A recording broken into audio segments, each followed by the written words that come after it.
Paris in the second half of the 19th century had become a modern city. It was a place of spectacle. It was a place where the newly wealthy would show themselves off and would also be interested in seeing what other people were wearing.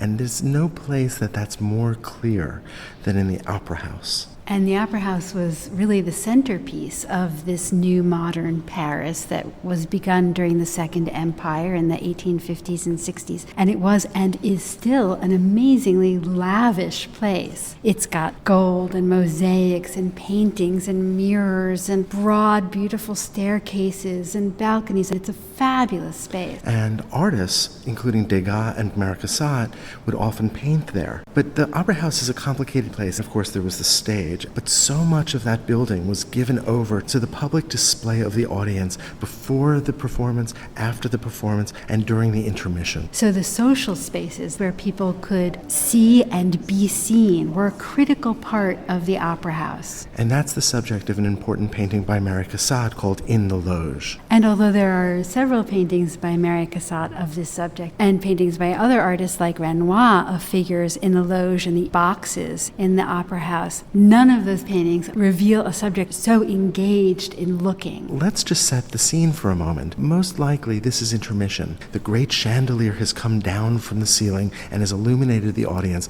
and now she is taking the opportunity not to look at the stage, but to look across at somebody else. And she is being looked at by someone else that we see. So in a way, she's sandwiched between two gazes, our gaze and the male figure that we see behind her. Well, that's so interesting, because the male figure who's got his own opera glasses and is peering at her reminds us that we are just as much a voyeur looking at her as he is. The painting itself is just beautifully handled. It's so loose and it's so brave in so many ways. Let's put this in context. Cassatt is one of the Impressionists. She was invited by Degas into one of the Impressionist exhibitions. He admired her work, and she is extraordinarily advanced. But she's found here in the opera one of the few places where she can really partake as a woman in the activity of looking and being seen, which was so central to the work of the Impressionists. And so central to modern life in Paris. When we think about the advanced painting of this moment of Monet and Manet and Degas and Renoir,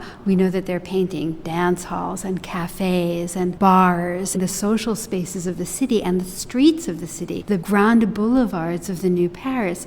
But as a woman, Cassatt couldn't be free in those spaces in the same way as her male colleagues.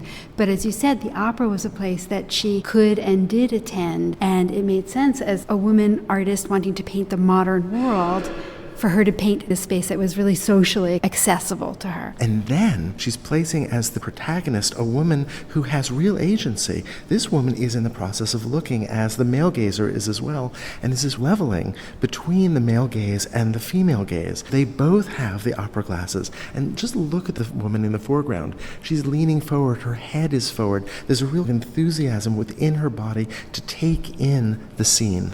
And she leans her elbow on the edge of the box, just like the male figure does behind her who's looking at her. Her fan is held in an upright way in her lap, in a way that almost seems kind of phallic. There's something very strong and present about her. It reminds me of some of the drawings and paintings that Degas did of opera glasses. And so there is this interesting tension about the power of a woman and her gaze. And also a sort of an aspect of technology here in the ways that visual technology was enhancing the world that we could see and ways that we could see it. So this is a painting that's very much about this culture of looking. And of course, we are active participants in it. And Cassatt is choosing a modern subject, but also this modern way of handling it, this sense of capturing the fleeting moment that was so important to these artists and finding a new visual language to do that.